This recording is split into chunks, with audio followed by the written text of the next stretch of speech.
Nora slammed her hands flat on the table hard enough to rattle every tray in a 10-foot radius, and the entire mess hall went dead silent. "Say it again," she said. "Look at me and say it again. Petty Officer, First Class. Derek Rains, 6 feet 2. 2 combat deployments." A man who had never once backed down from anything in 6 years of service looked at the woman across from him. 22 years old, dark hair, loose white sports bra soaked through with the water. His carelessness had just spilled all over her, and for the first time in a very long time, he had absolutely nothing to say. Because she had just pulled a radio from the back of her camouflage pants, and the voice that crackled through it called her lieutenant. If you are new to this channel, hit that subscribe button right now and follow this story all the way to the end, because what happens next is going to leave you speechless. Drop a comment and tell me what city you are watching from. I want to see exactly how far this story travels. Her name was Lieutenant Junior Grade Nora Vale, and she had not slept in 31 hours. Not because of an operation, not because of training, because she had spent most of the previous night sitting in a borrowed office at the Naval Special Warfare Command Building, reading incident report after incident report, each one more damning than the last. Hostile remarks directed at female candidates during training evolutions. A senior petty officer overheard telling junior sailors that the women who made it through Bud/S had been given a different standard. 3 formal complaints filed in 4 months, all of them quietly buried, before they reached anyone with real authority. The pattern was clear. The source was not. That was why she was here. Not in uniform. Not with a badge. Just a 22-year-old woman with dark hair and sharp eyes, and a concealed radio pressed flat against the small of her back, hidden beneath the waistband of her camouflage pants. She carried a tray through the serving line without making eye contact with anyone, accepted a plate of rice and grilled chicken from a young petty officer who barely registered her existence, and moved toward an open table positioned along the east wall. Close enough to 3 separate groups to hear their conversations. Far enough from all of them that nobody would think twice about her presence. She sat down and started eating. For the first 4 minutes, she heard nothing she had not already read in a report. Complaints about duty schedules. Arguments about football. 2 second-class petty officers debating whether the new PT standards were going to get someone killed on deployment. Normal stuff. The kind of friction that existed in every military unit on Earth. Then the volume at the center table jumped. All I'm saying is, the voice was loud deliberately, so carrying the confidence of someone who had never once questioned whether he had the right to take up space. The standards got bent. Period. You can dress it up however you want, but those women did not complete the same program we completed. Nora took a slow bite of rice and did not look up. The voice belonged to Petty Officer First Class Derek Rains. She had read his file on the plane. 6 years in the teams. 2 deployments. Excellent marksmanship scores. A fitness report that called him a natural leader, and a quiet note at the bottom from a previous commanding officer that used the phrase, resistant to cultural change, in the kind of careful, non-committal language that career bureaucrats invented specifically to avoid saying something direct. She had circled that phrase with a red pen. "Come on, Rains," another sailor said, sounding more tired than disagreeing. "They passed the same tests." "They passed the same test on paper," Rains shot back.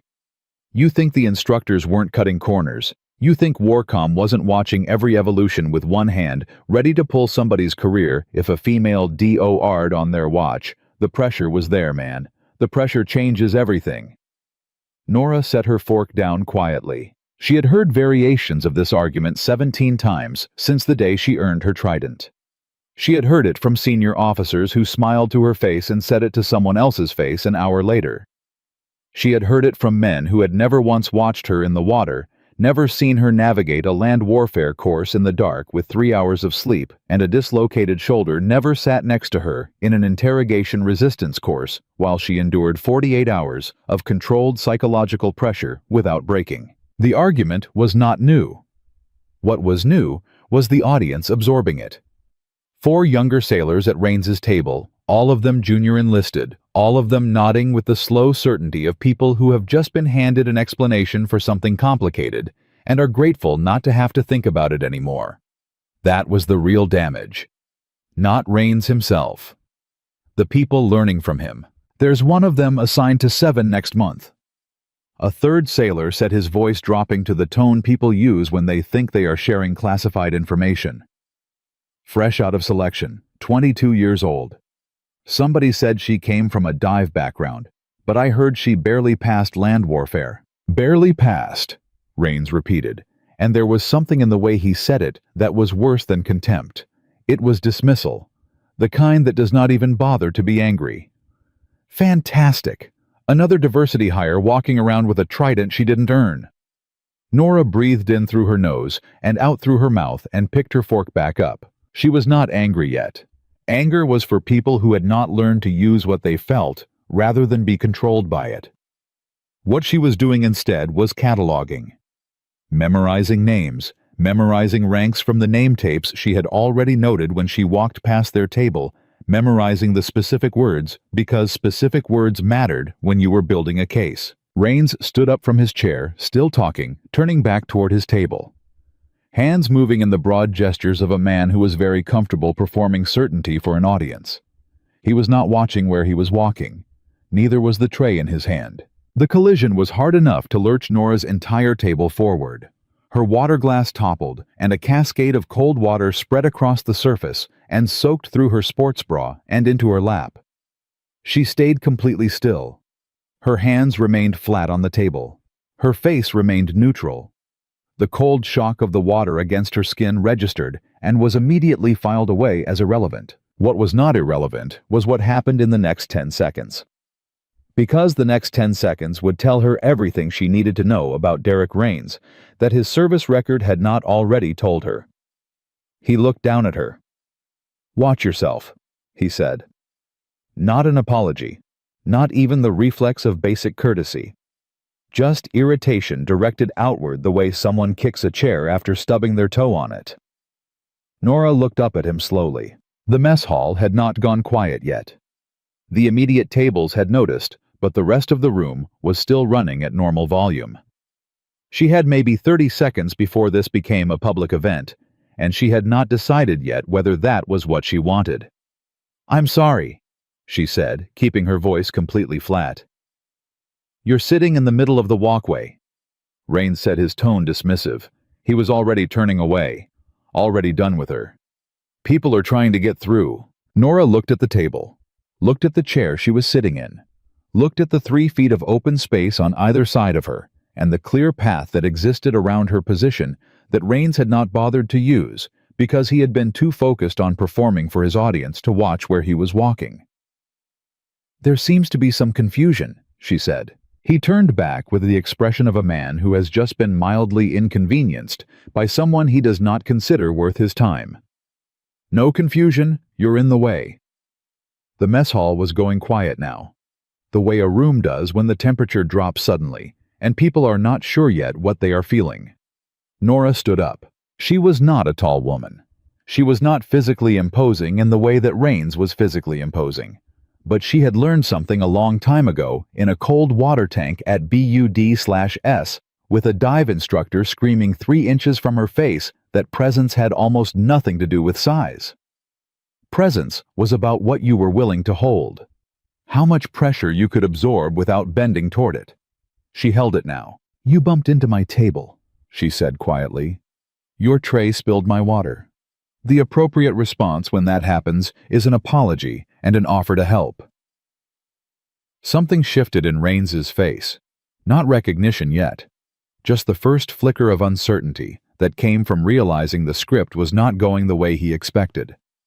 "Look," he said, and now the dismissiveness had a slightly harder edge.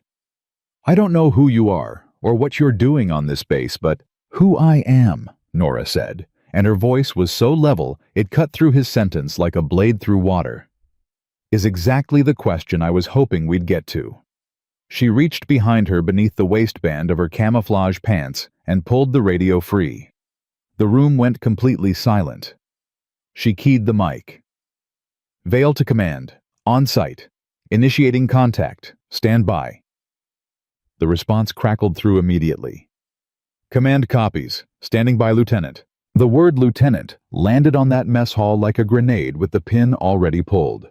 Nora watched it detonate across Raines's face in slow motion, the contempt draining out first, then the certainty, then the comfortable performance of a man who had never once questioned his right to the space he occupied. What replaced all of that was something she recognized from BUD/S.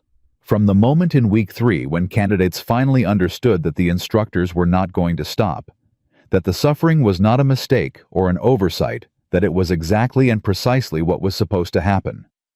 It was the look of a person whose entire framework for understanding the situation had just collapsed. "You're," Raines started. "Petty Officer First Class Raines," Nora said, using his name and his rank the way a surgeon uses a scalpel, with precision and without wasted motion. 6 years in the teams. 2 combat deployments. Top 10% in your last 3 fitness reports. And 1 note from Commander Harris at Team 3, describing you as resistant to cultural change. She paused. "I memorized your file on the way here." Raines said nothing. His jaw worked, but nothing came out. "Sit down," Nora said. "Not because I'm ordering you to, because we need to have a conversation, and conversations work better when both people are sitting." For a moment, he did not move. The mess hall held its breath. And then, Petty Officer First Class Derek Raines, 6 years in the teams. 2 deployments, top 10% in his fitness reports, pulled out the chair across from her and sat down. Nora sat back down across from him, still wet, still completely calm, and looked at the 4 younger sailors at his original table who were staring at her with expressions she had seen exactly once before. The morning she had walked into the Naval Special Warfare Command building, and the watch officer realized who she was. "You 4, she said quietly, "might as well come over too. What I'm about to say applies to all of you." 3 of them stood up immediately. The 4th hesitated for exactly 2 seconds and then followed. Nora looked at Raines. He was looking back at her now with something she had not expected to find there, something that was not quite defiance and was not quite shame. Something caught exactly between the 2 fighting to figure out which direction to fall. She had learned something from General Thorne's method, though she had never met Thorne and did not know his name. She had learned it from her own commanding officer at selection, a woman who had been told for 15 years that she did not belong in rooms she had spent 15 years transforming from the inside. The lesson was this: the moment when a person is most off balance is not the moment to push them. It is the moment to ask them a question they cannot answer without being honest. "Tell me something," Nora said. "The things you were saying before I sat down, about the women who completed selection, about bent standards and diversity hires." She kept her voice completely neutral, without heat, without accusation. "How much of that came from your own direct observation, and how much came from what other people told you to believe?" Raines opened his mouth, and for the first time in what was probably a very long time, Petty Officer First Class Derek Raines did not have an answer ready. The silence that followed Nora's question was not the silence of a room waiting for something to happen. It was the silence of a room that had already realized something was happening and could not look away. Raines sat across from her with his hands flat on the table and his jaw working the way a man's jaw works when his brain is running 2 conversations simultaneously, the one he is supposed to be having and the one happening underneath it, where all the real calculations are being made. The 4 junior sailors pulled chairs from a neighboring table and arranged themselves in a rough semicircle close enough that they could hear everything, far enough that they could tell themselves they were not really part of this if it went somewhere uncomfortable. Nobody was eating anymore. "I observed," Raines said, finally choosing the word with the deliberate care of someone selecting which wire to cut inconsistencies in how evaluations were conducted. "Specific ones," Nora said. "Not a question, a direction." There was a land warfare evolution. Female candidate came in 40 minutes over standard time. She continued in the program. "Name of the candidate." Raines blinked. "I don't see how that's—" "Name of the candidate, Petty Officer." "I don't remember the exact name." Name of the instructor who signed off on the evaluation. Another pause, longer this time. I don't know. Name of the commanding officer who authorized her continuation. Rains exhaled through his nose. His hands shifted on the table but stayed flat. I heard about it from Chief DeLuca. And where did Chief DeLuca hear it? The silence this time was different. It had weight to it. One of the junior sailors, a young petty officer 3rd class, whose name tape read Okafor, shifted in his chair and looked at the table. Not at Rains, at the table. The way someone looks away from a traffic accident when they realize they have been watching too long. I don't know, Rains said. Nora nodded once. Slow and without satisfaction, the way a doctor nods when a test confirms what they already suspected. So, what you described as direct observation, she said, was actually a story told to you by someone who heard it from someone else, about an unnamed candidate evaluated by an unnamed instructor, authorized by an unnamed officer. She let that hang in the air for exactly 3 seconds. And you have been repeating that story to junior sailors as established fact for how long? Rains said nothing. How long, petty officer? A while, he said, and the word came out smaller than he intended. Petty officer 3rd class Okafor looked up from the table. His voice was quiet and did not have any hostility in it, just the genuine bewilderment of someone recalculating something they thought they already understood. We heard that story 6 months ago. In training rotation. Everyone heard it. I know, Nora said. That's why I'm here. That landed harder than she expected. She could see it move through the group like a current, the realization that her presence in this mess hall tonight was not accidental, was not coincidence. Was the direct result of something they had been doing without fully understanding. They were doing it. Rains straightened in his chair. Not defensively. More like a man bracing for something he has decided to stop running from. You've been running an assessment, he said, for 3 weeks, of this command. Of the pattern. Nora folded her hands on the table. Individual complaints are easy to dismiss. 3 complaints in 4 months, all from different people, all describing the same source that's not individual anymore. That's cultural. One of the other junior sailors, a petty officer 2nd class named Vasquez, leaned forward. He had the look of someone who had been quiet because he was thinking, rather than because he had nothing to say. When you say source, he said carefully, you mean people like Rains. I mean exactly that. Vasquez turned to Rains. Not with accusation. With something more complicated than accusation, the specific expression of a person realizing they have been following someone down a path without checking where the path was going. Rains, man, we've been saying this stuff for months. All of us. I know, Rains said. We said it in the training bay. We said it during quals. Okafor, you repeated it to the new guys during their check-in brief. Okafor went very still. I did. What exactly did you say? Nora asked. Okafor took a slow breath. He was maybe 20 years old, the kind of face that had not yet learned how to hide what it was thinking, which meant she could see the exact moment he made the decision to be honest rather than careful. I told them the standards were different, that they should be aware that some people in the unit might not have the same baseline they had. I told them it was just reality. He paused. I told them I had it on good authority. Whose authority? Okafor looked at Rains. His. Rains did not react to that. He was past reacting. He was somewhere deeper in himself now, somewhere that required more than a surface response, and Nora could see him working through it in real time. She had seen this before. Not often, but enough to recognize it. It was the moment when someone who had been wrong about something important finally stopped negotiating with the evidence and started actually looking at it. How many people have heard this story from your unit specifically? She asked, addressing the group now, rather than Rains alone, and passed it on to others. Nobody answered immediately. Then Vasquez said very quietly, a lot.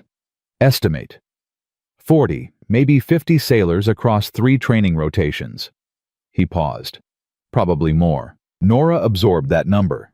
50 sailors, each of them carrying a story built on nothing, each of them capable of passing that story to 50 more. She thought about the women who had earned their qualifications honestly, and would walk into their first assignments already convicted in the minds of the people they were supposed to serve alongside.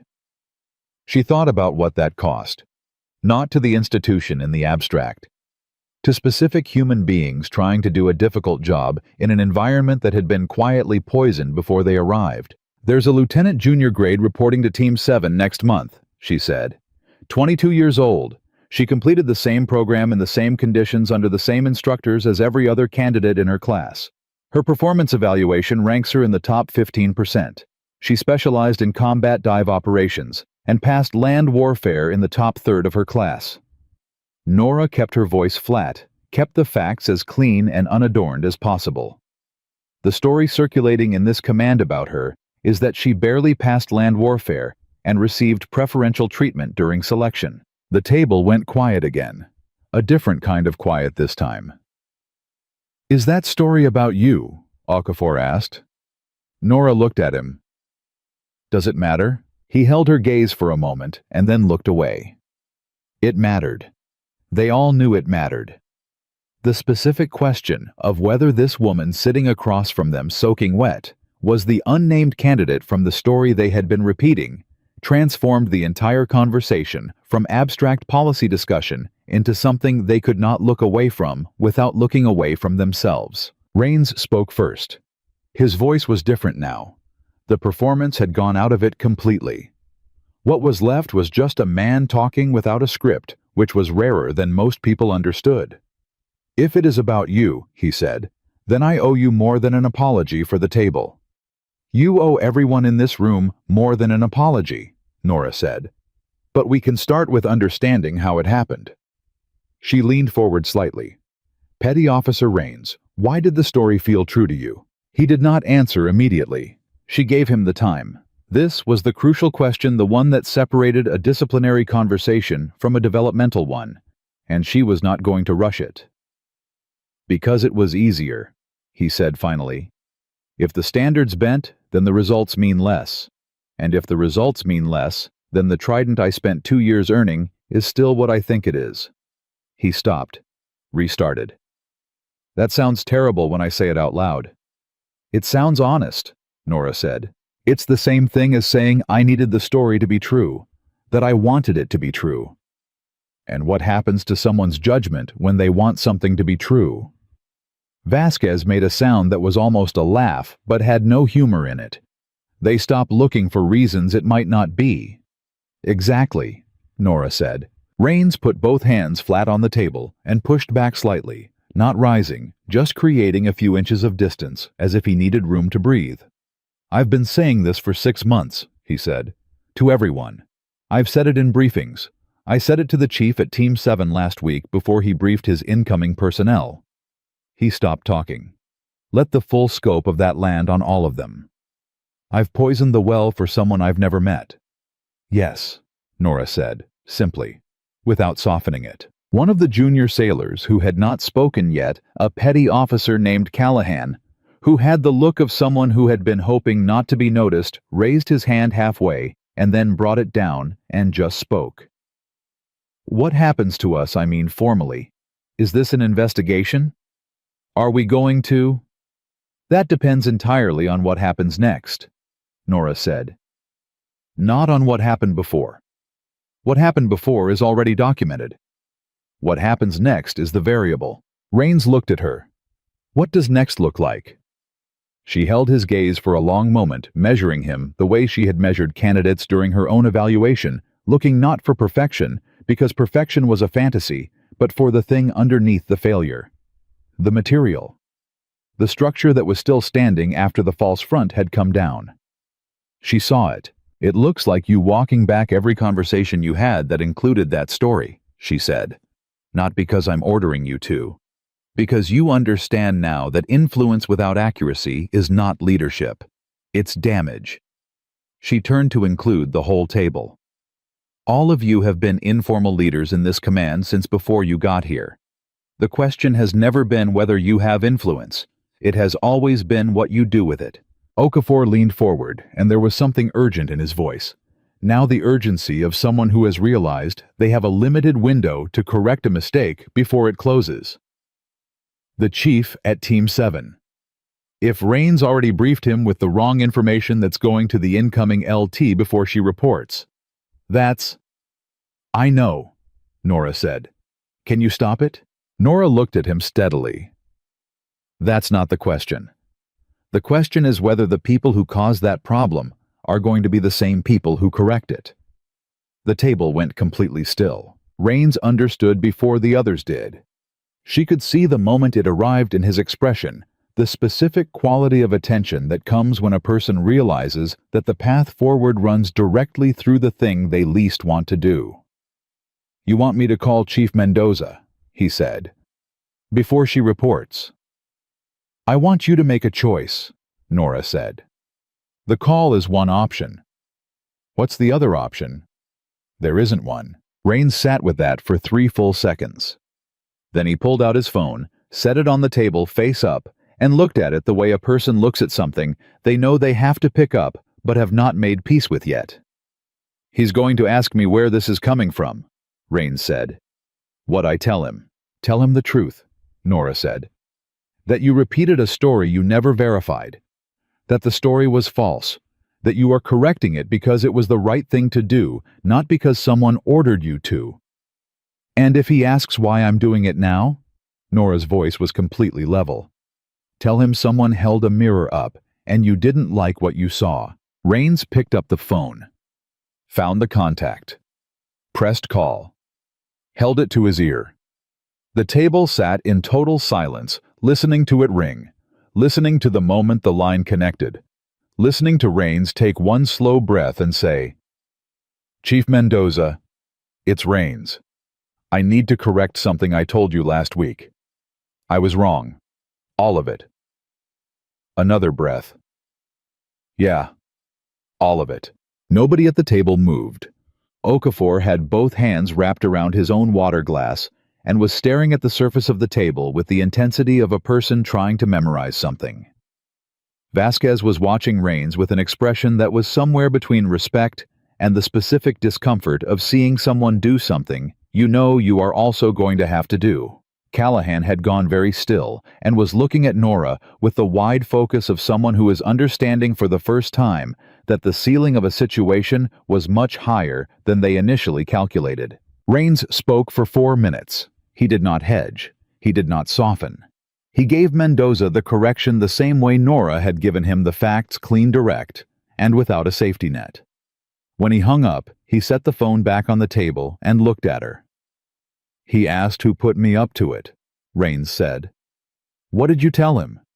That nobody put me up to anything. That I was correcting a mistake because it was my mistake to correct. Nora looked at him for a long moment. Then she nodded once. That's the difference between a sailor who made an error and a leader who made a decision. Rains exhaled slowly. I don't feel like a leader right now. Good, Nora said. Leaders who feel most like leaders are usually the most dangerous ones in the room. The ones who feel the weight of what they did wrong are the ones who don't repeat it. Vasquez looked at Nora with a directness he had not shown before. Ma'am, he said. And then he stopped, clearly trying to figure out how to ask the thing he needed to ask without sounding like he was making excuses. He landed on honesty instead. How much of this unit are we talking about the same pattern? Enough, Nora said, that I'm not going home after tonight. That was the moment the room understood the full scope of what they were sitting inside. Not a correction, a reckoning. Not for the 5 of them specifically, but for a culture that had been allowed to calcify around a false story until the false story felt more real than the documented evidence contradicting it. Callahan spoke up, and his voice was younger than his age when he said it. What do we do now, after tonight? I don't know how to unsay what I've said to people. You say something different, Nora told him. Louder, to the same people. And you keep saying it until the correction travels as far as the original damage. She looked around this table, at Rains, who was still looking at his phone, at Okafor, who had finally looked up from the table with the expression of someone who had just decided something and was not going back from it.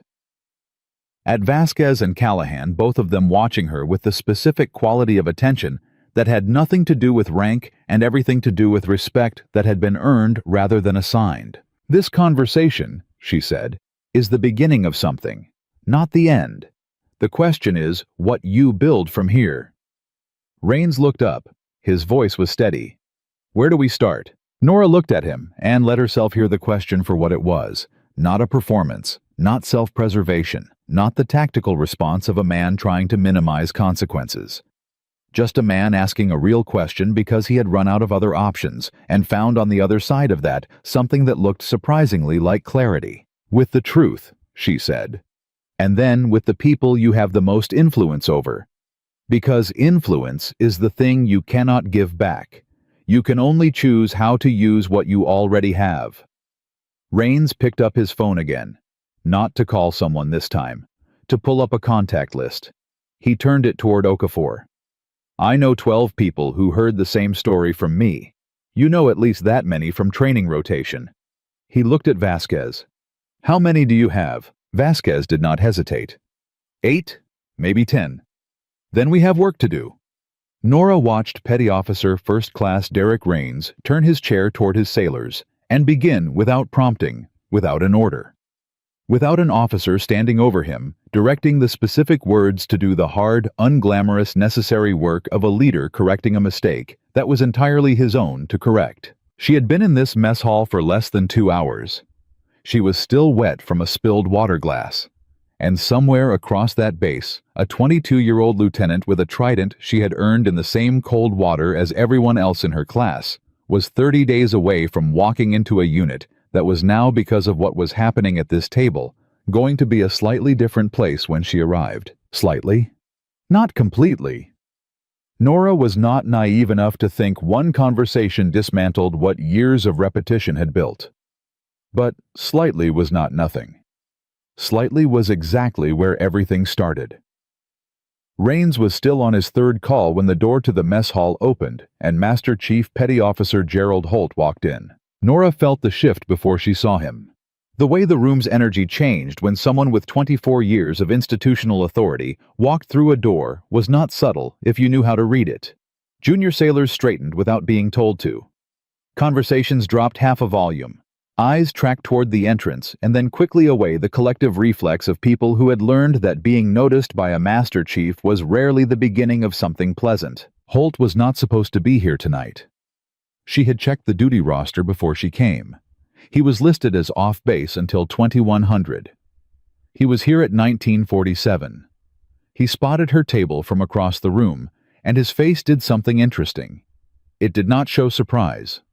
It showed recognition, which was worse, because recognition meant he already knew something, and the question was how much. Nora kept her hands on the table and her posture relaxed, and watched him cross the room without moving anything except her eyes. Holt stopped at the edge of the table. He looked at Rains, who had the phone pressed to his ear and was mid-sentence. He looked at Okafor and Vasquez and Callahan, all of whom had gone very still.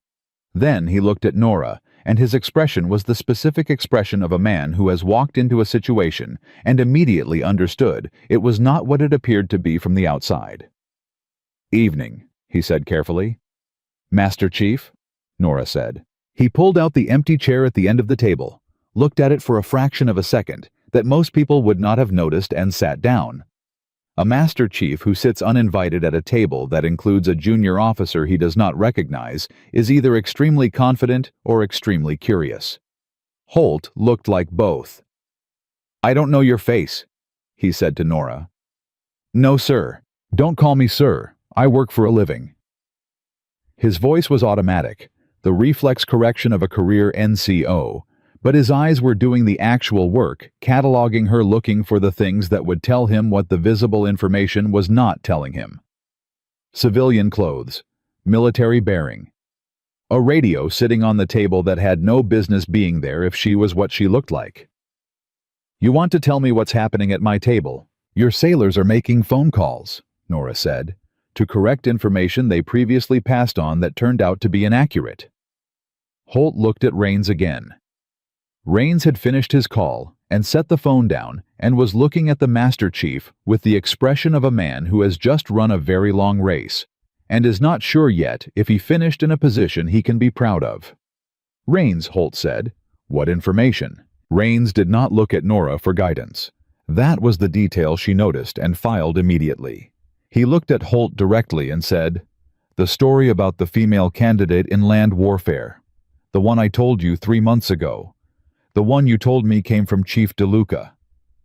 Holt was quiet for 4 full seconds. "What about it?" "It wasn't true.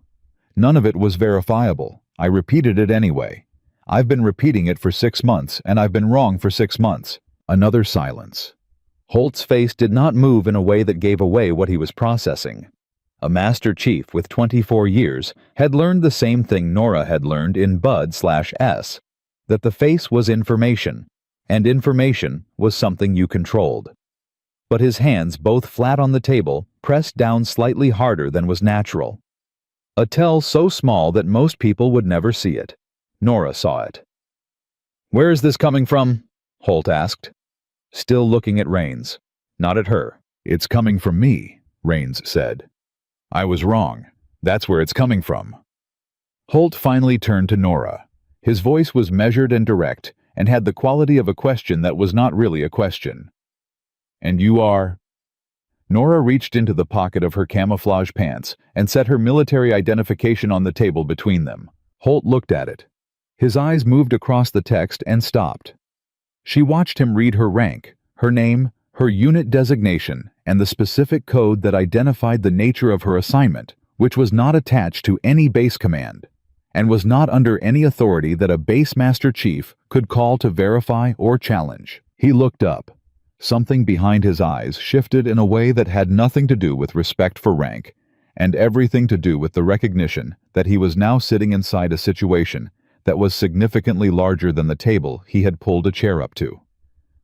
"Naval Special Warfare Command," he said, flat, not a question. 3-week assessment, initiated after the 3rd formal complaint from this installation in 4 months. Holt said nothing. "The complaints described a pattern," Nora continued. "A specific false narrative about female operators being given preferential treatment during selection. The narrative was traced to this command. Your command, Master Chief." Holt's jaw tightened. "I have 300 sailors under my—" "I know how many sailors you have. I also know that Chief DeLuca, who is one of yours, has been sourcing this story at every training rotation for the better part of a year. I know that it has moved through at least 3 separate cohorts of incoming personnel. And I know that it reached Team 7's senior chief last week through Petty Officer Rains, who received it originally from you." The table went absolutely still. Rains looked at the Master Chief, not with accusation, with something more complicated. The expression of a man who has just understood that the chain he was a link in was longer than he realized and ran in a direction he did not expect. "You told me it came from DeLuca," Rains said. His voice was careful. "It did come from DeLuca," Holt said. "And where did DeLuca get it?" Holt looked at the table. Not at Rains, not at Nora. At the surface of the table, and in that look was something that Nora recognized with the clarity of someone who had spent 3 weeks reading incident reports and conducting interviews, and building a picture from pieces that individually looked like nothing but together formed something that could not be unseen. Holt had not originated the story. But he had known it was unverified, and he had passed it anyway, and the reason he had passed it was sitting somewhere behind his eyes, in the place where people kept the things they did not want to say out loud, in front of an officer from Naval Special Warfare Command. "Master Chief," Nora said, and her voice was quiet, and without any aggression, just the level directness of someone stating a fact. "This conversation is not on the record. What you say in the next 5 minutes does not go into any formal report. What you do in the 5 minutes after that might." Holt looked at her. A long measuring look. The kind that had nothing to do with rank and everything to do with 2 people trying to determine in real time whether the other one could be trusted with something real. "Commander Briggs," Holt said. Okafor made a sound that was barely audible. Vasquez looked at the ceiling. Callahan went very still. Rains closed his eyes for exactly 1 second and then opened them. Commander Alan Briggs, Team 7's executive officer. The officer who would brief the incoming lieutenant junior grade on the culture and expectations of her new command. The officer whose opinion would shape her first 6 months more than any policy document or official evaluation. The officer who had, according to everything Nora had spent 3 weeks uncovering, been the original source of a story that had no factual basis and had traveled through this command like a current through water, invisible and unstoppable, and arriving everywhere simultaneously. "He told you," Nora said. "He didn't tell me directly. He said things in a meeting 8 months ago that made the picture clear without saying the picture out loud." Holt's voice had changed. The Master Chief cadence was still there, controlled and measured, but underneath it was something raw. The sound of a person who had been carrying something uncomfortable and has just been offered a place to set it down. He said the program had been compromised by external pressure. He said the results of the last female selection class should be understood in that context. He never used the word false. He never said anything that could be quoted back to him in a formal proceeding. But everyone in the room understood what he meant. Everyone in the room understood what he meant. Nora breathed in slowly. She had known Briggs was somewhere in this picture. She had not known he was at the origin of it. The difference between those two things was significant. A petty officer repeating an unverified story was a training and accountability problem. A commander deliberately seeding doubt about the qualifications of officers he would be responsible for leading was something that had a different name entirely. "How many people were in that meeting?" she asked. 7 senior NCOs, 4 officers. Holt paused. DeLuca was there, so was Senior Chief Moran from Team 7. Moran, who had received Raines's call 40 minutes ago, who had absorbed the correction Raines offered and said, "Yes, understood, I'll adjust the brief for incoming personnel." Who had no idea that the source of the original story was still sitting in his chain of command, with a commander's rank on his collar, and the authority to shape every institutional decision that incoming lieutenant would face from her first day. Nora picked up her radio. Vale to command. The response was immediate. "Go ahead, Lieutenant. I need a secure line to Captain Weston, now." A pause of 4 seconds. Then, "Stand by." Holt watched her. His expression had moved past the careful blankness of a career NCO navigating an unfamiliar situation and into something more direct. "Commander Briggs is a 20-year man," he said, not defending, stating. "I know. He has a deployment record that—" "I know his record, Master Chief. I'm not asking you to go easy on him." Holt stopped, exhaled through his nose. "I'm telling you that the men in that room 8 months ago heard what he said, and some of them believed it because they trusted him. Because 20 years of service buys trust, even when it shouldn't." He looked at Raines. "Some of us repeated things we should have verified. That's on us. But the reason we didn't question it is on him." Raines was looking at his phone again. Not at the contact list this time, just at the blank screen. "The call I made to Chief Mendoza," he said quietly. "He's going to brief incoming personnel tomorrow morning. If Briggs finds out that Mendoza got a correction and pushes back against it from a command authority position, the correction gets buried under the rank." He was right. Nora had been calculating the same thing while Holt was talking. A petty officer first class, calling a senior chief and saying he had been wrong was one thing.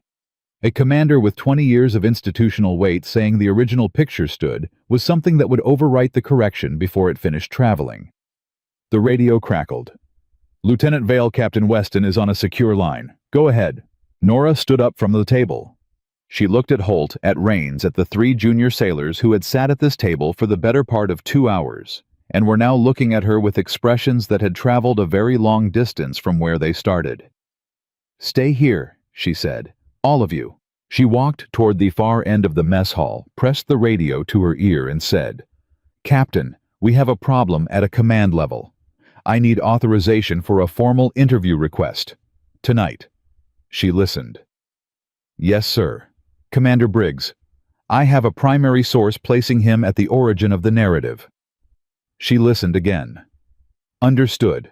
I'll need NIS to be available by 2100. A pause. Yes, sir. I'm confident. She turned back to the table. 5 men watching her from across the room with 5 different versions of the same expression, the one that appears on people's faces when they understand that the ground they were standing on has shifted and is not going to shift back. Holt spoke first when she returned to the table.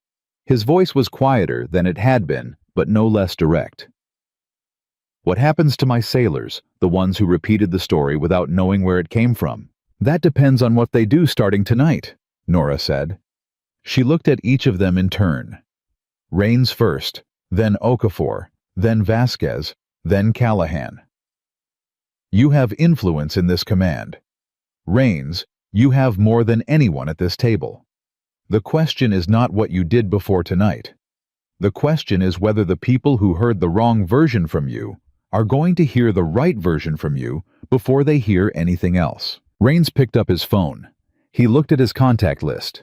He looked at the number of names on it, and then he looked at Nora with the expression of a man who has just understood that the next several hours of his life are going to be uncomfortable in a way that is entirely his own fault and entirely his own responsibility to fix. I've got 11 more calls to make, he said. Then you'd better start, Nora told him. Rains pressed call. Okafor pulled out his own phone. Vasquez stood up and said quietly, I'm going to go find DeLuca in person. That's a conversation that needs to happen face to face. He looked at Nora for a half second, not asking permission, just acknowledging that she was there, and that what he was about to do was the right thing to do. She nodded once. He left. Callahan was the youngest one at the table by at least 3 years, and he had said the least and absorbed the most, and now he looked at Nora with the focused seriousness of someone who had just had their entire framework for understanding something fundamental revised in the space of one evening, and was trying to figure out what to build in its place. Ma'am, he said. The lieutenant reporting to Team 7. She's going to find out about all of this, isn't she, about the story, about what people were saying? Probably, Nora said. That's going to be hard for her, knowing that before she walked in the door, people already had her convicted. Nora looked at the young petty officer and let herself feel for a moment, just a moment, the specific weight of what he was describing. Not as a strategic problem or an institutional failure or a pattern in an incident report.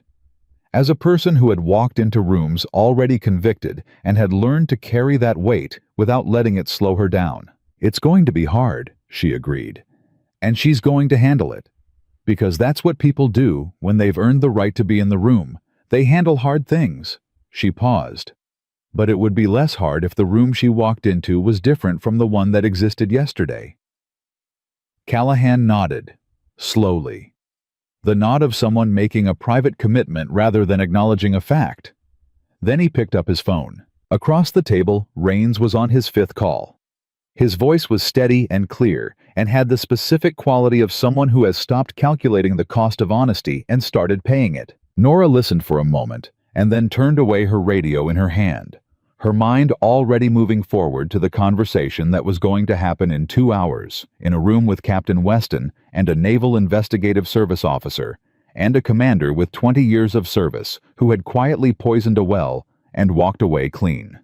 Until tonight. Commander Alan Briggs answered his door at 2047, in a pressed uniform with the specific quality of alertness that suggested he had not been asleep and had possibly been waiting. That was the first thing Nora noticed. The second thing she noticed was that he did not look surprised to see Captain Weston standing behind her. He looked at the captain the way a man looks at a storm he tracked on radar for 3 days before it finally made landfall. Not shock. Resignation dressed up as composure. Captain, Briggs said. His eyes moved to Nora and stayed there for a beat longer than they should have. I don't believe we've met. Lieutenant Junior Grade Nora Vale, she said. Naval Special Warfare Command. Something moved through his expression. Controlled, contained, but there. Come in. Captain Lisa Weston was 51 years old.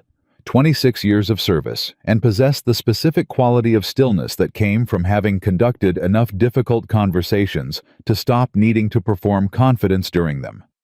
She had said 12 words to Nora in the hallway before they knocked. "You run this. I'm here as witness and authority. Don't slow down for me." Nora had not planned to. The three of them sat. Briggs took the chair behind his desk, by instinct the positioning of a man accustomed to command space, and then seemed to register that it was not a tactical advantage tonight, and that reaching for it had been a tell. His hands were folded on the desk. His face was arranged into the expression of a senior officer, prepared to be cooperative and professional and patient about whatever bureaucratic exercise was about to consume his evening. Nora opened the folder she had been building for 3 weeks and set a single page on the desk in front of him. A transcript. Partial reconstructed from the accounts of 4 separate individuals who had been present at the meeting 8 months ago, where 7 senior NCOs and 4 officers had listened to their XO describe a selection program as compromised without using the word compromised. Briggs looked at the page. His eyes moved across it and stopped at the bottom where 4 names were listed. Witnesses, all of them senior enough that their accounts carried institutional weight. He looked up. "Where did you get this?" "From the people who were in the room," Nora said. "This is a reconstruction. It's not a verbatim record. 4 separate reconstructions," Nora said, "that align in every substantive detail. In an evidentiary context, that's not a reconstruction. That's corroboration." Briggs leaned back slightly. His folded hands did not move. "I want to be clear about something. I never made a factual claim about any specific candidate or any specific evaluation." "No," Nora agreed. "You were careful about that. I expressed a concern about institutional pressure affecting program standards. That's within my authority as an executive officer too."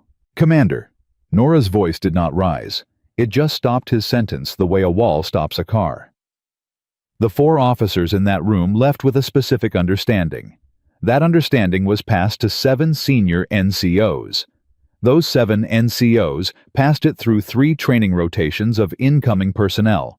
It reached at least 50 sailors across this installation and has now been formally documented in 3 separate complaints to Naval Special Warfare Command. She paused. "The chain runs directly back to that meeting. To what you said. To how you said it." Briggs looked at Weston. "Captain, I'd like to have my JAG officer present before this conversation continues." "You're not under investigation," Weston said. Her voice was level. "This is an administrative interview. You're free to end it at any time.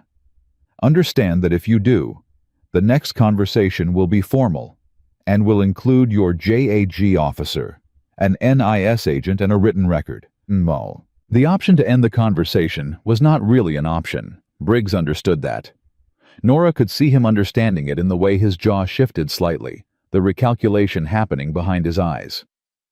"Ask your questions," he said. Nora looked at him steadily. "Why did you say it?" He did not answer immediately. "Not how. Not what you technically did or did not claim. Why? What were you trying to accomplish in that room when you said what you said?" Briggs was quiet for 7 full seconds. Long enough that Weston shifted almost imperceptibly in her chair. Long enough that Nora started to think he was going to deflect into procedure and force the formal process. Then he said, "I was afraid." The word landed in the room differently than anything else that had been said since they sat down. Nora had expected defensiveness. She had expected the careful legal maneuvering of a 20-year officer who knew exactly how much space existed between what could be proven and what could be said. She had not expected the word afraid delivered without armor. "Of what?" she asked. "Of failure," Briggs said. "Not mine. My unit's." He exhaled slowly. "I have been XO of this team for 2 years. In that time, I have watched 2 female officers wash out of assignments that should have worked and didn't because the integration wasn't handled correctly. Not because the women failed, because the command culture wasn't prepared, and leadership didn't do the work ahead of time to change it. and the result was assignments that became friction points instead of force multipliers. He paused. When I heard we were getting another female operator, I thought if I can get ahead of the expectations, if I can manage what people believe coming in, then maybe it works this time. So you seeded doubt about her qualifications, Nora said, to lower expectations. I seeded doubt about the program, Briggs said, not about her specifically. Commander? Nora's voice was quiet and precise. You understand that the distinction you're drawing exists only in your own head. The people in that room did not hear program concerns. They heard a specific woman's credentials being questioned before she arrived. That is what traveled through this command for 8 months. That is what 3 sailors filed formal complaints about. That is what I have spent 3 weeks documenting. Briggs looked at the page on his desk. His hands unfolded and then folded again. I made a mistake, he said. Yes. A significant one. Yes. He looked up. His expression had shed the composure entirely now, and what was underneath it was something that Nora had not expected to find in a 20-year commander's face at 2100 on a Tuesday night. It was the same expression she had seen on Rains at the mess hall table 3 hours ago. The specific look of a man who has stopped negotiating with what he did and started actually seeing it. The officer who is reporting next month, Briggs said. She's going to walk into a command that has been told by me through a chain I set in motion that she is less than what she is. Yes, Nora said. And there is nothing I can do to completely undo that. No, Nora said. There isn't. The silence after that was heavy and real, and Nora let it sit because it needed to sit. Some silences were teaching tools, and some silences were just the weight of a true thing finding its level. Weston spoke for the first time since the interview began. Her voice was not unkind, but it was absolute. Commander Briggs, I need to know one thing. Was this coordinated? Were there other officers in this command who were working from the same intent? Briggs shook his head. No. What I did in that meeting was my own decision. Nobody directed it, and nobody else knew what I was doing. The rest of it, how far it traveled, what people did with it, that happened without me knowing the shape it took. You didn't track it, Nora said. I didn't track it, he confirmed. I said something in a room and walked away from it and told myself it was nuanced leadership and not what it actually was. What was it actually? Nora asked. He looked at her with the directness of someone who has run out of ways to look away. Cowardice dressed up as strategy. Captain Weston stood up. It was a signal, and Briggs read it immediately and stood as well. Nora remained seated for a moment, looking at the transcript page still on his desk, then picked it up and closed the folder. Captain Weston will advise you on the formal process from here, Nora said. That's not my role. She looked at Briggs. My role was to find the source of the problem. I found it. Briggs nodded. A single precise nod that had the quality of a man accepting something he could not change the shape of. Lieutenant Vale. He paused, and something in his face shifted slightly, not quite to respect, and not quite to regret, but somewhere in the territory between them. The officer reporting next month. She's going to need someone in her corner when she arrives. Someone who knows what she's walking into. She'll have someone, Nora said. She left the office without looking back. Weston caught up with her in the hallway. They walked in silence for a moment, and then the captain said quietly, "You handled that well." He made it easier than I expected, Nora said. Guilty people usually do. Somewhere under all the defense mechanisms, most of them are exhausted from carrying it. Weston glanced at her. What happens at the mess hall tonight Rains and his group. They were making calls when I left, correcting the story through the same channels they used to spread it. Nora paused. Rains was on his 5th call. He had 11 more to make. Weston was quiet for a moment. That's not nothing. No, Nora agreed. It's not. They reached the end of the corridor, and Weston stopped. The formal process for Briggs is going to take time. Administrative review, possible reassignment, the standard machinery. None of that is going to be resolved before the lieutenant reports. I know. So the question is what the command looks like when she walks in. The command, Nora said, is going to look like a group of sailors who spent tonight on their phones correcting a story they spent 6 months spreading. It's going to look like a master chief who told the truth when he didn't have to. It's going to look like a petty officer first class who made 11 uncomfortable phone calls because it was the right thing to do and nobody ordered him to.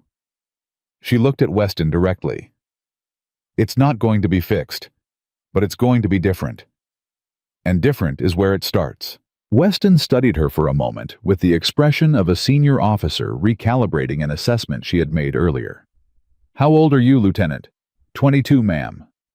Right. Weston almost smiled.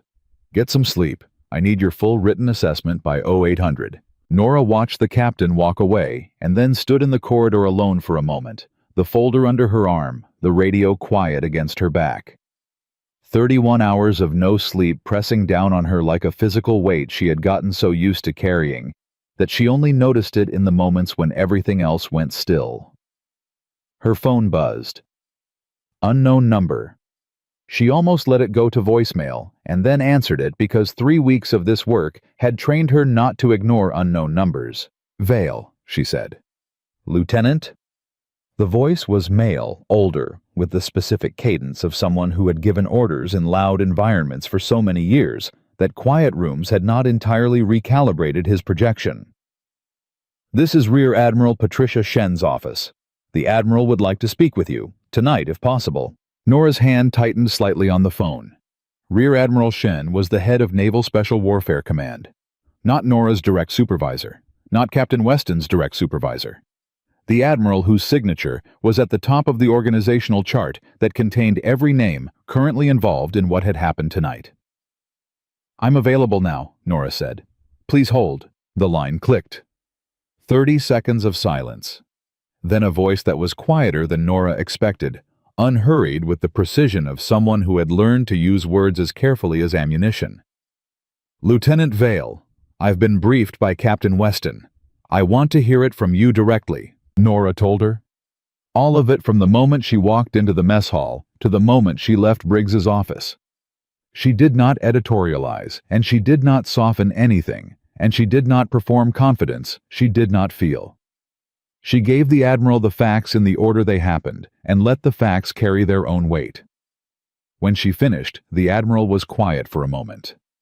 The source material you developed tonight. Holt's testimony placing Briggs at the origin point. How solid is it? Solid enough for administrative action. A formal investigation would need to determine whether it meets the threshold for anything beyond that. And Rains' group, your assessment of their follow-through. Rains is genuine. I watched him make 5 calls before I left the mess hall. He wasn't performing it for my benefit. He was doing it because he had decided to do it. Nora paused. Okafor is going to be a leader worth watching. He connected the dots before I finished drawing them. The incoming lieutenant, Shen said. She reports in 30 days. Yes, ma'am. She's going to walk into a command where the XO is being reviewed. The senior enlisted have been through a difficult evening, and the junior sailors are in the middle of correcting 6 months of cultural damage. The Admiral's voice was completely neutral, which Nora had already learned meant she was listening more than talking. Your assessment of her situation. Nora thought about it for 2 full seconds before answering. Not because she did not know what she thought, but because the Admiral deserved the actual thought rather than the first version of it. She's going to walk into a mess, Nora said. But it's going to be a mess that people are actively trying to clean up rather than one they're pretending doesn't exist. That's a different kind of hard. Harder in some ways because you can see the damage, and you know it was about you. Easier in others because the people around you are at least pointed in the right direction. Will she have support? I'm going to make sure of it, Nora said. And then because the Admiral had not asked her to qualify it, and because she meant it precisely the way she said it, she left it at that. Another pause. Lieutenant, what made you decide to stay in that mess hall tonight, instead of documenting what you observed and moving to the next phase of the assessment? Nora considered the question. It was the question she had not entirely asked herself yet, and the Admiral asking it forced her to find the answer rather than the explanation. Because Rains was reachable, she said finally. And reachable people are more valuable than documented problems. I can write a report about a problem and hand it to someone with more rank than me, and the problem gets processed. Or I can find the moment when the person causing the problem is actually open to understanding what they did, and stay in that moment as long as it's alive. She paused. Briggs sealed his own fate before I walked into his office. Rains didn't have to. The silence on the line was different this time. It had a texture to it that Nora could not entirely read. "Your assessment will be on my desk as well as Captain Weston's," the Admiral said. 0800. "Yes, ma'am." "One more thing, Lieutenant." The Admiral's voice did not change, but something in it shifted slightly, a fraction of warmth entering something that had been entirely professional. 22 years old, 3-week solo assessment resulting in an XO referral and a documented corrective action chain through at least 4 enlisted tiers. A pause. "Well done." The line went dead. Nora stood in the corridor with her phone in her hand and the folder under her arm, and 31 hours of exhaustion sitting on her chest, and for a moment she let herself feel the full weight of what the evening had been. Not the satisfaction of a solved problem, because the problem was not solved. A problem 8 months in the making, spread through 50 sailors rooted in the choices of a 20-year commander, did not get solved in one evening, but it had been broken open. The sealed thing had been cut, and the infection exposed to air, and the people who had been part of spreading it were now at this hour on their phones, doing the uncomfortable work of correcting it. She walked back toward the mess hall. Not because she was ordered to. Because Rains had said he had 11 more calls to make, and she wanted to know if he had made them. She pushed through the mess hall door and found the table exactly where she had left it. Holt was still there. Okafor was still there. Callahan was still there. Rains looked up when she came through the door. He had a list on the table in front of him. 12 names with check marks next to 11 of them. He was on the phone.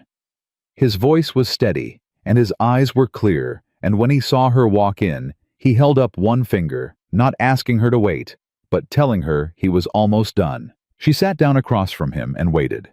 He finished the call, set the phone down, looked at the list, and drew a check mark next to the final name. 12, he said. Nora looked at the list, looked at him. How many of them pushed back? 3. 2 eventually came around. 1 hung up. He looked at the phone. "I'll try him again tomorrow." Holt spoke from the end of the table. His voice was quiet. "Ma'am, Commander Briggs." "Captain Weston is handling the formal process," Nora said. Holt nodded slowly. He had the look of a master chief processing the specific discomfort of realizing that a problem in his command had a source he had trusted and a reach he had not measured. "I should have asked more questions 8 months ago," he said. "I heard what he said, and it fit a narrative I was already half carrying, and I didn't push back." "No," Nora said. "You didn't. That's on me." "Yes," she said. "It is. What you do from here is also on you." Holt looked at her with the expression of a man who has been in the Navy long enough to recognize when he has been given both an accountability and an opening in the same sentence. "Understood, Lieutenant." Okafor leaned forward. He had been quiet for a while, and when he spoke his voice had the careful precision of someone who has been thinking rather than just waiting. "The lieutenant who is reporting. She's going to find out about all of this eventually, probably sooner than later. And when she does, she's going to want to know whether the people who were part of it are actually different now, or just scared of consequences." "Yes," Nora said. "She is." "How does she tell the difference?" Nora looked at Okafor for a moment. 20 years old, maybe less, with the specific seriousness of someone who has just had his framework for something important revised in a single evening and is trying to build the new version correctly rather than just faster. "The same way anyone tells the difference," Nora said. "Time, consistency. What people do when no one is watching them. You can't prove it to her in one conversation. You prove it over 6 months a year, the entire time she is part of your unit. You treat her the same way you treat the person next to her. You back her in the moments when it costs you something to back her. You do not make her earn what other people were given automatically. She looked around the table. That's it. That's the whole answer. It's not complicated. It's just hard. Nobody said anything for a moment. Then Rains looked at his list one more time, folded it, put it in his pocket. I'm going to be here when she reports, he said. First week. I'm going to make sure the people in my circle know who she is before the rumor of who she is gets there first. So am I, Okafor said. Callahan said, me too, in the quiet voice of someone making a promise rather than a statement. Nora looked at the four of them, at Holt, who was nodding slowly at the end of the table with the expression of a master chief recalibrating what his job was going to look like for the next 30 days. At Rains, who had made 12 phone calls in 2 hours, because he had decided to stop being the person who made the problem and start being the person who tried to fix it. She thought about what the Admiral had asked her. What made you stay? The answer was sitting across from her right now. Reachable people. The ones who, when the mirror came up, did not look away. Those were the ones worth staying for. 30 days passed, the way difficult things pass, not quickly and not slowly, but with the specific weight of time that matters. Nora submitted her assessment at 7:57 on Wednesday morning, 3 minutes before the deadline, and spent the following 4 hours in a conference room with Captain Weston and 2 Naval Investigative Service agents, going through every detail of the previous night with the kind of precision that turns a human experience into a documented record. It was necessary work, and she did it without complaint. And when it was finished, she drove back to the Naval Special Warfare Command building and slept for 11 hours in a bunk room that smelled like institutional soap and old coffee. She woke up to 4 missed calls from a number she did not recognize and a text from Captain Weston that said only Briggs submitted voluntary retirement request this morning. Administrative review will proceed regardless. She read it twice, put her phone face down on the bunk, looked at the ceiling for a moment. Then she got up, put her uniform on, and went back to work. The formal process moved the way. Formal processes moved in large institutions, slower than the problem it was addressing, and faster than the people affected by it were comfortable with. Briggs' voluntary retirement did not end the administrative review, because voluntary retirement was not a resolution, it was an exit, and the Navy had learned enough about exits to know that exits needed documentation as much as everything else. The review took 3 weeks. The findings confirmed what Nora's assessment had established. The record was annotated. The retirement was accepted. Team 7 got a new executive officer 11 days before the incoming lieutenant was scheduled to report. Nora found out about the new XO from Rains. That was the part she had not expected. Rains calling her. Not because he needed something, not because there was a problem requiring her intervention, but because he had information she would want, and he had decided to be the kind of person who passed that information along. His voice on the phone was different from the voice she had heard in the mess hall 30 days ago. Still direct, still confident, but the confidence had a different quality now. Less performance, more weight. New XO is Commander Diane Hara, Rains said. 2 deployments dive qualified 8 years with the teams. She came in Monday and did her first all hands without any fanfare, just walked in and talked to people. He paused. She already knows about the story. About all of it. Someone briefed her before she arrived. Good, Nora said. She pulled me aside after the all hands, asked me directly what I had done to correct the damage. Another pause longer this time.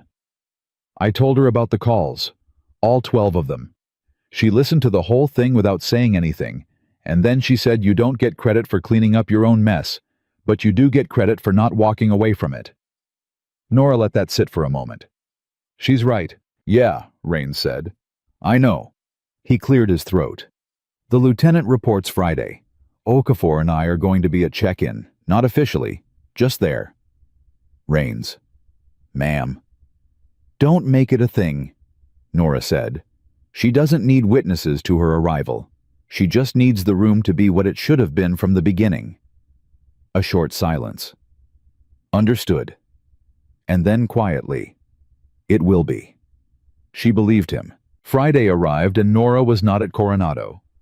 She was 400 miles north in a training facility outside San Diego, running a pre-deployment evaluation for a mixed special operations unit chest, deep in a different problem requiring a different kind of focus. She did not watch the clock. She did not check her phone between evolutions.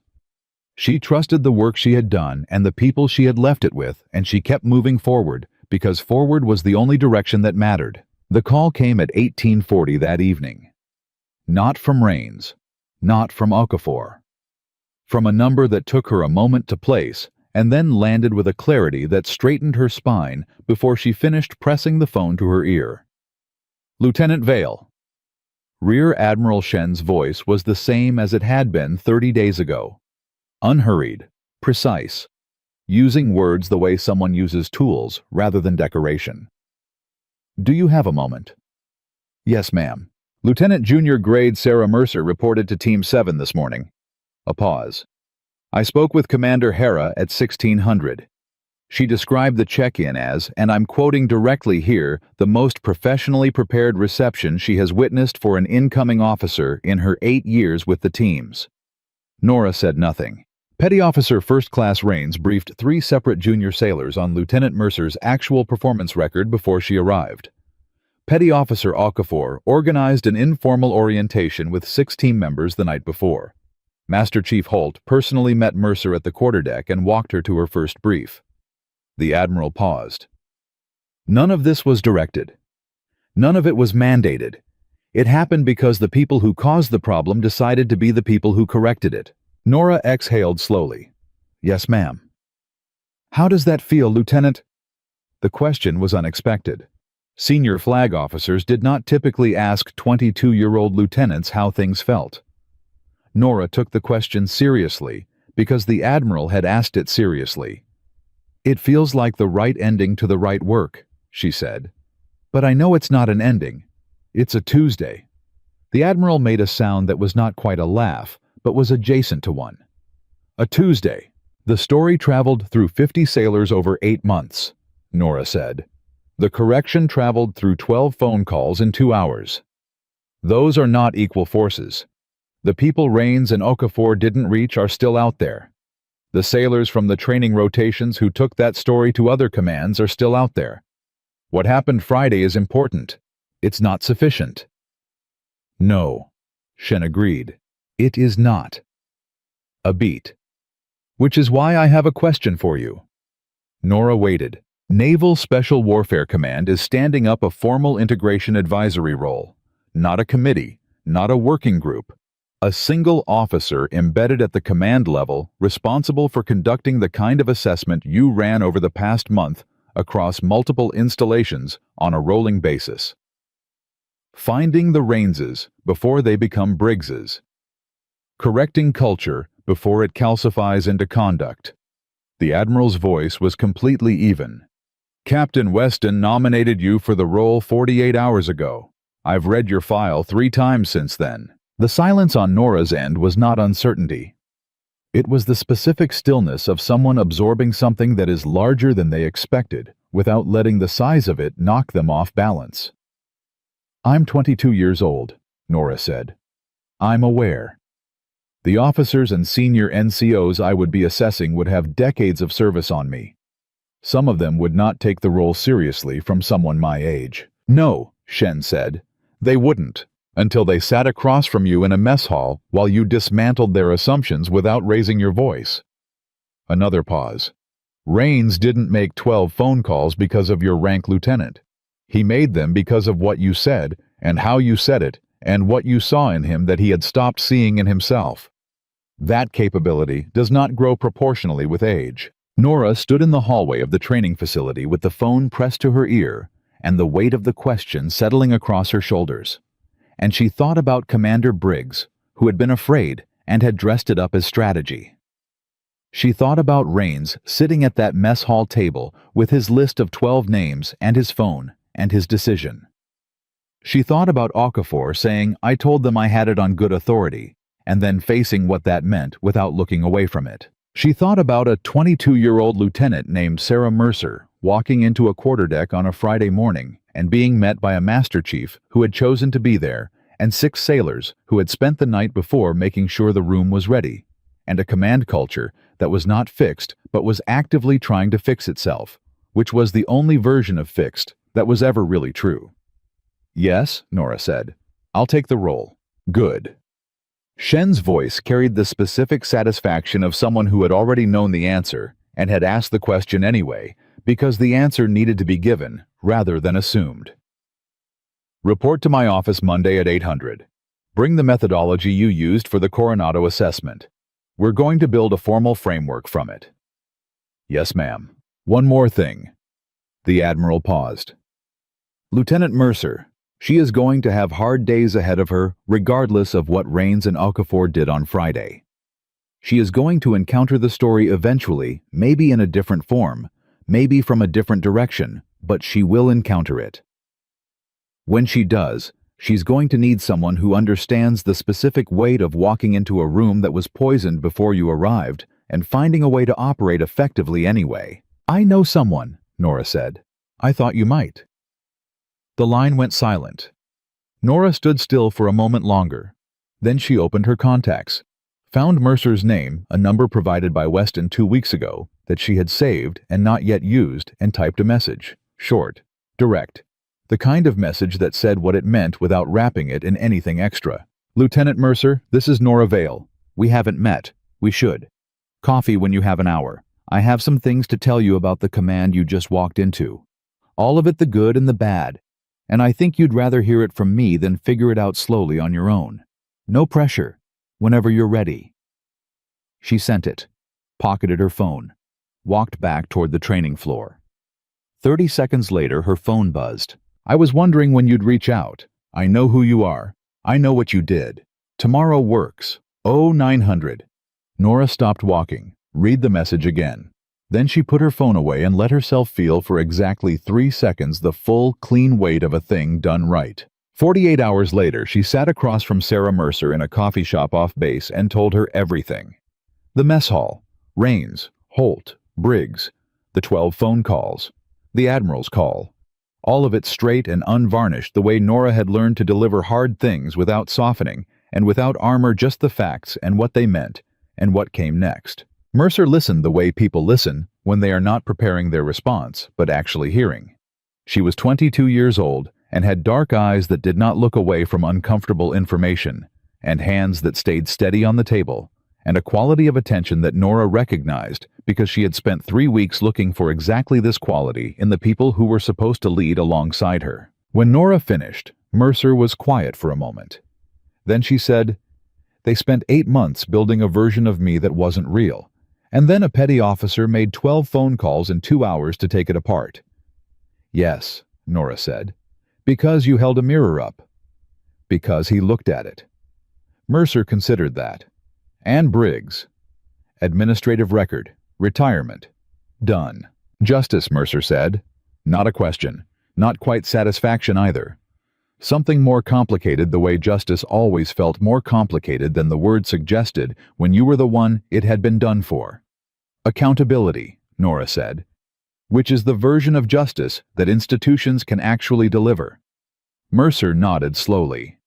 "And the command I walked into Friday is trying," Nora said. "Genuinely, imperfectly. It's going to make mistakes, and some of them are going to cost you something. But the people in your immediate circle know what they did and why it was wrong, and they are the kind of people who do not walk away from their own messes." She looked at Mercer directly. "That's not nothing. In this work, in this institution, that is not nothing." Mercer looked at her coffee, then back up. "What do I do with all of it? The knowledge that the room was already built wrong before I arrived. That people made calls to correct a story about me that I didn't know was circulating. That my XO was the source and is now gone." She paused. "How do I walk into that team tomorrow and be the officer they need, instead of the problem they spent a month trying to fix?" Nora looked at her. At the steadiness in her. At the question being asked not from self-pity, but from the specific seriousness of someone trying to do a hard job correctly. "You walk in," Nora said. "That's it. You walk in and you do the work, and you are consistent, and you are excellent, and you do not make your history anyone else's burden. They know what they did. You don't need to remind them. You just need to be so undeniably present and capable that the false version of you stops having any air to breathe. Mercer was quiet. Then she said, "That's a lot to carry." "Yes," Nora said. "It is." "But you carried it." Nora held her gaze. "Still carrying it. Every room, every assessment, every conversation with a commander who has 20 years on me and is deciding in the first 30 seconds whether I'm worth taking seriously." She paused. "It doesn't get lighter. You get stronger. That's not the same thing, but it's the thing that's actually available." Mercer picked up her coffee, drank, set it down with the deliberate calm of someone making a private decision and sealing it. "Okay," she said, "just that. Okay. Not bravado, not performance. Just a woman who had earned a trident in the same cold water as everyone else in her class, who had walked into a command that had been quietly built against her before she arrived, who had listened to the full truth of what that meant, and had decided that the full truth was not going to be the thing that defined her. What would define her was what she did next. Nora understood that with the clarity of someone who had been making the same decision every day for years, not once, not when it mattered most, every day, every room, every moment when it would have been easier to perform smallness and call it humility. The story that traveled through 50 sailors across 8 months of damage and 12 phone calls of correction, and 1 admiral's offer and 1 Friday morning at a quarterdeck had come down to 2 women at a table with 2 cups of coffee and a clear-eyed accounting of what the work actually cost and why it was worth paying. Some battles were won in the water during Hell Week in the dark with broken ribs and salt in your eyes, with everything screaming at you to stop, and your body finding something past the screaming that kept moving anyway. And some battles were won exactly like this in plain sight in ordinary light, with honesty as the only weapon that mattered. Nora Vale had walked into that mess hall 31 days ago with dark hair falling loose and a concealed radio and the specific intention of finding a problem and fixing it. She had found something larger than a problem. She had found the place where culture either changed or calcified, where people either became the thing that held institutions back or the thing that pushed them forward, where the difference between a story that poisoned and a story that healed was nothing more and nothing less than a single choice made in a single moment to hold the mirror up and not look away. She had done that. And then she had stayed long enough to make sure the people looking into the mirror did not put it down. That was the mission. It had always been the mission, not the operation or the assessment or the formal administrative record that would sit in a file at Naval Special Warfare Command for the next 20 years. The mission was this: find the reachable ones, stay in the moment when they are open, and trust that what you build in that moment is stronger than what you found when you arrived. It was, it always was, and it always would be.